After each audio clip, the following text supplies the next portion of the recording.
दोस्तों, आप सबको मेरी प्यार भरी नमस्कार। आज मैं बाबा नानक जी की एक वाणी लेके आया हूं, जिसका हम अर्थ समझेंगे और जानेंगे कि बाबा नानक ने हमें क्या संदेश दिया। क्योंकि जैसा आप सब जानते हो कि हर संत हमें एक ही संदेश देता है, लेकिन हम मन के दायरे में रहते हैं, इसलिए हम समझते हैं कि अलग अलग संतों के अलग अलग पंथ हैं। जैसे सिख बाबा नानक को फॉलो कर रहे हैं, रविदासीय जो हैं वो रविदास जी को फॉलो कर रहे हैं, और भी जो पंथ हैं वो किसी और गुरु को फॉलो कर रहे हैं, और अलग अलग पंथों में अलग अलग समूहों में हम बट गए हैं केवल मन के कारण। हमारा मन एक नहीं हो पा रहा है, क्योंकि हम सब बड़ा करने में लगे हैं कि मेरा गुरु बड़ा, कि तेरा गुरु बड़ा, कि उसका गुरु बड़ा। जबकि गुरु जो स्वरूप होता है वो आत्म स्वरूप होता है, वो देह स्वरूप नहीं होता है। जो गुरु आत्म स्वरूप है उसमें आप कैसे जजमेंट करोगे कि कौन बड़ा कौन छोटा। जैसे पानी गिलास में हो, चाहे घड़े में हो, चाहे जग में हो, चाहे कटोरी में हो, पानी में आप कैसे उसको अलग कर सकते हो। पानी में तो फॉर्मूला है पानी का H2O, 2 मॉलिक्यूल हाइड्रोजन के और 1 ऑक्सीजन का। आप उसको कभी भी अलग नहीं कर सकते। आप किसी भी बर्तन में देखोगे आपको वही H2O हाइड्रोजन ऑक्सीजन के मॉलिक्यूल बॉन्ड में मिलेंगे। तो आपने मन के आधार पर सबको अलग अलग कर लिया है कि ये थोड़ा बड़ा है, ये थोड़ा छोटा है। हाँ, लेकिन मैं ये बात जरूर करूंगा कि गुरु और शिष्य का ये तो भेद हमेशा ही रहेगा, क्योंकि गुरु कभी शिष्य नहीं बन सकता, शिष्य कभी गुरु नहीं बन सकता। लेकिन एक समय ऐसा आता है जब शिष्य भी गुरु बन जाता है। जैसे वाणी में आता है कि आपे गुरु आपे चेला, यानी कि वो स्वयं ही गुरु था और स्वयं ही वो चेला बन गया। मतलब कि जब हम आत्म स्वरूप से देखेंगे तो आपे गुरु आपे चेला उस आत्मा के लिए बोला जा रहा है कि वो आत्मदेव आपे गुरु, यानी कि वो गुरु में भी आत्मदेव बोल रहा है और आपे चेला चेले में भी आत्मदेव बोल रहा है। आत्मा ही आत्मा का गुरु और आत्मा ही आत्मा का चेला हुआ पड़ा है। तो इस वाणी को इसलिए बोला जाता है कि आप पे गुरु आप पे चेला। तो दोस्तों, आज हम गुरु ग्रंथ साहब के जो पृष्ठ नंबर 1153 पे जो वाणी है बाबा नानक जी की, उस पर हम आज विचार करेंगे कि बाबा नानक ने हमें क्या संदेश दिया, कहाँ पे परमात्मा ढूंढने का संदेश दिया। आपको बता दूं मैं कि आजकल कई स्वयंभू आत्मज्ञानी ये सिद्ध करने की कोशिश करते हैं कि कबीर जी, नानक जी और ये जितने भी संत हुए हैं इनको परम ज्ञान नहीं था। ये भी कहीं भटक रहे हैं, किसी सतलोक, कोई सचखंड, पता नहीं कौन कौन से लोक और कौन कौन से नाम इन्होंने बना लिए हैं आजकल। तो ये समझते हैं कि जो आत्मज्ञान इनके पास है वो किसी और के पास, किसी संत के पास है ही नहीं। तो देखिए बाबा नानक की जो वाणी है इसकी पहली लाइन क्या बोलती है, आत्म मही राम, राम मही आत्म, चीनस गुरु बिचारा। अब देखिए क्या बोल रही है वाणी कि आत्म ही राम, कि मेरी आत्मा में ही राम यानी परमात्मा बसा हुआ है, कि अगर कुछ पूजने योग्य है इस दुनिया में तो वो आत्मा ही है, क्योंकि आत्मा में ही मेरा राम बसा हुआ है। आत्म ही राम, राम ही आत्म, और मेरे राम में मेरी आत्मा बसी हुई है। बहुत गुप्त भेद है दोस्तों ये। जैसे आपने सुना होगा, बूंद समाना समुद्र में जानत है सब कोई, और समुद्र समाना बूंद में बूझे बिरला कोई। सेम वाणी यहां पर बाबा नानक के द्वारा बोली जा रही है। राम यानी समुद्र, आत्म यानी कि बूंद। आत्म मही राम, राम मही आत्म, चीनस गुरु बिचारा, कि मैंने अपनी आत्मा में ही राम को पा लिया है। और कैसे पाया, चीनस गुरु बिचारा, अपने गुरु के जो विचार हैं, अपने गुरु का जो ज्ञान है, अपने गुरु का जो विवेक है, उसके द्वारा मैंने अपनी आत्मा में जो राम बसता है उसको छीन लिया। कितना स्पष्ट है, कहां पर है यहां पे कि वो किसी लोक की बात कर रहे हैं। उन्होंने स्पष्ट बोला है कि आत्म मही राम, राम मही आत्म, बात ही खत्म कर दी है। तो सोच समझ के बोला करो। जो भी कोई इन संतों के खिलाफ बोलता है, प्लीज सोच समझ के, वाणियों पर विचार करके, विवेक लगा के तब अपने इस मुख से कुछ निकाला करो। अब आगे देखिए कितनी सुंदर पंक्ति लिखी है। अमृत बाणी शब्द पछाणी, दुख काटे हव मारा। देखिए कितना सुंदर शब्द है कि अमृत बाणी। अमृत बाणी का मतलब वो है जिसको सुनकर मैं अमर हो गया। अब ऐसी कौन सी बाणी है जिसको सुनकर आप अमर हो जाओगे? क्या वो बाणी है जो गुरुद्वारों में चल रही है, या फिर कोई मंदिरों में चल रही है, या किसी नमाज में चल रही है? नहीं, क्योंकि ये जितने भी मंदिर मस्जिद गुरुद्वारों में चल रही है, ये 52 अक्षरों वाली बाणी है, ये बोलने वाली बाणी है, लिखने वाली बाणी है, पढ़ने वाली बाणी है। इसको पढ़ के आप अमर नहीं हो सकते। जिस वाणी की बाबा नानक बात कर रहे हैं वो अमृत वाणी है, वो स्वयंभू है, वो स्वयं से प्रकट होती है, वो स्वयं से ही अस्तित्व में है।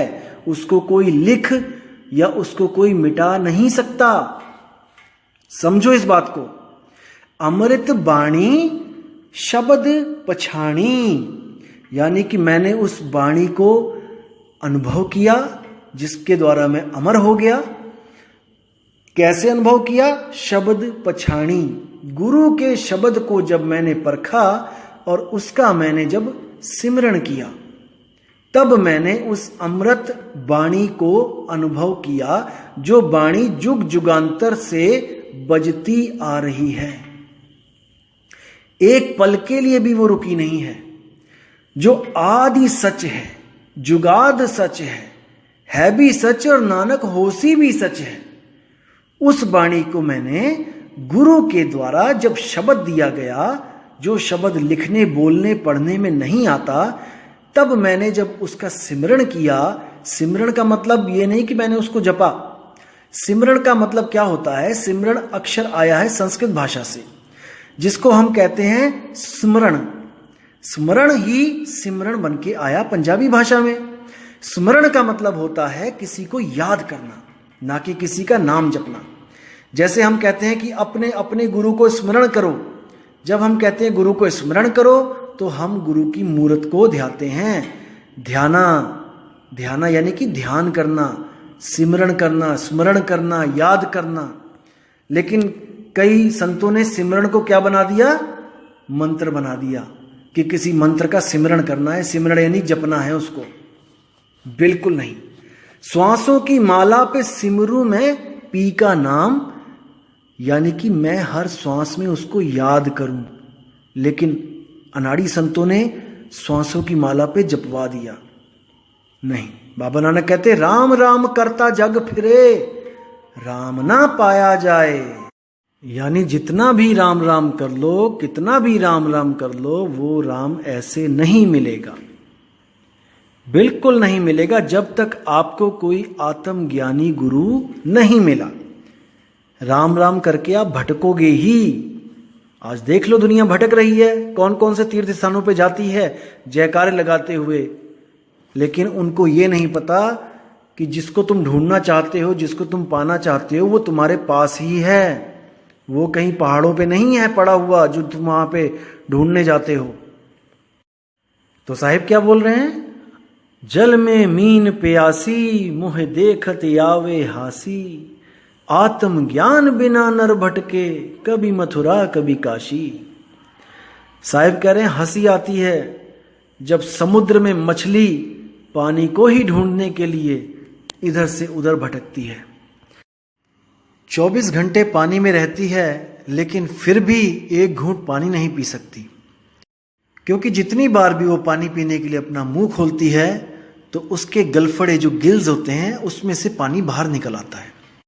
जितनी बार भी वो मुंह खोलती है, पानी पेट में जाने की बजाय गलफड़ों में से बाहर आ जाता है। तो पूरा दिन यही प्रोसेस चलता रहता है, और उसको जब प्यास लगती है तो वो पानी की एक घूंट भी नहीं पी पाती है। फिर क्या होता है? फिर वो तरसती है, तड़पती है और पानी के लिए भटकने लग जाती है। अब भटक भी पानी में ही रही है और ढूंढ भी पानी ही रही है और रहती भी पानी में ही है। कितनी दुविधा है। तो भटकते भटकते भटकते जब उसकी ऐसी हालत हो जाती है कि वो बेहोश होने वाली हो जाती है, जैसे आपने देखा होगा कि तालाब में जो मछलियां मरी होती हैं वो पानी के ऊपर एक ही जगह एक ही लेवल पे ऐसे पड़ी होती हैं उल्टी बिल्कुल। तो बेहोश हो चाहे मरे, मछली हमेशा उल्टी हो जाती है। तो जब बेहोशी वाली हालत उसकी होने वाली होती है, बेहोश जस्ट होने ही वाली होती है, तो वो मछली उल्टी हो जाती है। और जैसे ही वो मछली उल्टी होती है तब उसके मुंह में जो पानी आता है वो सीधे उसके पेट में जाता है। उसके पेट में जैसे ही जाता है वो फिर चेतन हो जाती है, फिर उसको होश आता है और वो फिर ढूंढने लग जाती है कि ये पानी आखिर कहाँ से मुझे प्राप्ति हुई पानी की। कहने का मतलब एक जुगती के द्वारा उसको पानी प्राप्त होता है। वो जुगती क्या है? उलटने के कारण। इसी तरह कबीर साहब ने मछली को सूरत कह के बताया यहां पर कि जो सूरत है वो उलट नहीं रही है। किसी गुरु के द्वारा, भेदी गुरु के द्वारा सूरत को उलटने का भेद प्राप्त हो जाए तो ये सूरत वापस उसी शब्द में उलट जाएगी जहां से ये जुदा हुई थी। इसलिए साहिब बाणी में बोलते हैं, उलट समानी आप में प्रगटी ज्योति अनंत, और साहिब सेवक एक संग खेलें सदा वसंत। मतलब कि अगर आपने ऐसा गुरु धारण कर लिया जो आपकी सूरत को उलट दे तो समझ लो कि आप इस दुनिया से हमेशा के लिए मुक्त हो गए। जैसे आप अपने घर को छोड़कर किसी मेले की तरफ जाते हो तो आपका मुंह मेले की तरफ होता है और पीठ घर की तरफ होती है। अब आपको मेला इतना अच्छा लगा, इतना सुंदर लगा कि आप अपने घर की तरफ मुंह नहीं कर रहे हो। अब आपको एक ऐसा गुरु चाहिए जो आपके मुंह को आपके घर की तरफ मोड़ दे और आपको कहे कि भाई तू सीधा चला जा। और जब आप सीधे वहां से जाओगे अपने घर की तरफ मुंह करके तो आपको वहां पर आगे घर मिलेगा और आप हमेशा के लिए उस मेले से आपको छुटकारा मिल जाएगा। मेला क्या है? ये दुनिया। और घर क्या है? वो शब्द। और हम कौन है? वो सूरत। सूरत शब्द से निकली और इस संसार में फंस गई। अब इस संसार से निकले और उस शब्द में वापस जाए तभी बात बनेगी। तो साहिब कहते हैं, सूरत फंसी संसार में तासे परिग्यो दूर, और सूरत बांध स्थिर करो आठों पहर हुजूर। उस शब्द में हमने स्थिर करना है, वो शब्द हमें वापस अपने पास खींच लेगा। याद रखना दोस्तों, ये जब शब्द है सार शब्द, ये खींचता है, इसके पास खींचने की शक्ति है। बाबा नानक ने भी एक जगह बोला, तोरी न टूटे छोरी न छूटे, ऐसी माधो खींच तनी, मऊ लालन स्यों प्रीत बनी। और साहिब ने भी बोला, लोह चुंबक की प्रीत ज्यों लोह को लेती उठाए, ऐसा शब्द कबीर का और काल से लेत छुड़ाए। तो साहिब का जो शब्द है वो खींचता है, और जब वो खींचता है तो आपको कोई भी रोक नहीं सकता। आगे नानक साहब कहते हैं, नानक हऊ में रोग बुरे, जह देखा तह एका वेदन, आपे खसमे शब्द तुरे। मतलब कि मैं जहां पर भी देखता हूं हर जगह ईगो, अहंकार ही अहंकार दिखता है। कोई गुरु इस वक्त सत्य और असत्य को परखना भी नहीं चाहता। क्यों? क्योंकि हजारों की भीड़ उनके पीछे लगी है। अगर आज वो परख कर अपने रास्ते को सही करेंगे तो उनको लोक लाज आती है कि लोग कहेंगे कि गुरुजी आज तक आपको सत्य और असत्य का ही पता नहीं था। इतने चेले बना लिए, अभी तक आपने परख ही नहीं करी थी कि रास्ता सही है कि गलत है। तो इसलिए वो लोग इस लोक लाज के मारे खुद तो 84 में जाएंगे और आप लोग को भी 84 में लेके चले जाएंगे। इसलिए नानक जी कह रहे हैं कि हर जगह जहां देखता हूं वहां पे हौमे का रोग लगा है, अहंकार का रोग लगा है। जहां देखा तहां एका बेदन, जहां भी देख रहा हूं मैं एक ही दर्द है, सबको एक ही बीमारी लगी हुई है। आपे बख्शे शब्द तुर है, यानी वो परमपिता परमात्मा स्वयं आकर बख्शता है अपना शब्द, जिसको शब्द तुरै बोला है। यानी कि वो शब्द जो धुर से ही है, जो शुरू से ही है, जो कभी खत्म नहीं होता। बस वही शब्द को ढूंढना हमारी जिंदगी का मकसद है। अगर हमें इंसान जन्म मिला है केवल इसलिए कि उस शब्द को प्राप्त करना है। वरना ये मकान, दुकान, ये घर, ये बार, ये संपत्ति, सारी उम्र इकट्ठी कर लेना, एक क्षण में आपको इससे अलग कर दिया जाएगा, जैसे दूध में से मक्खी निकाली जाती है। इतना कुछ आपके पास आपने जोड़ा है, एक पल में वो सब पराया हो जाएगा। क्योंकि आपको जिस काम के लिए जन्म मिला था, आपने उसके अलावा सब काम कर डाले हैं, केवल वही शब्द ढूंढना बाकी रह गया है। तो दोस्तों, इससे पहले कि ये प्राण पखेरु हमारे शरीर का साथ छोड़ें, उससे पहले अपनी सूरत को सही ठिकाना ढूंढने में पूरी जान लगा दो, पूरी कोशिश करो, पूरा विवेक लगा दो कि ऐसी जगह मिल जाए जहां पे हमारी सुरती टिक जाए, जहां से वापस बिलगे नहीं, ऐसी स्थिति हो जाए।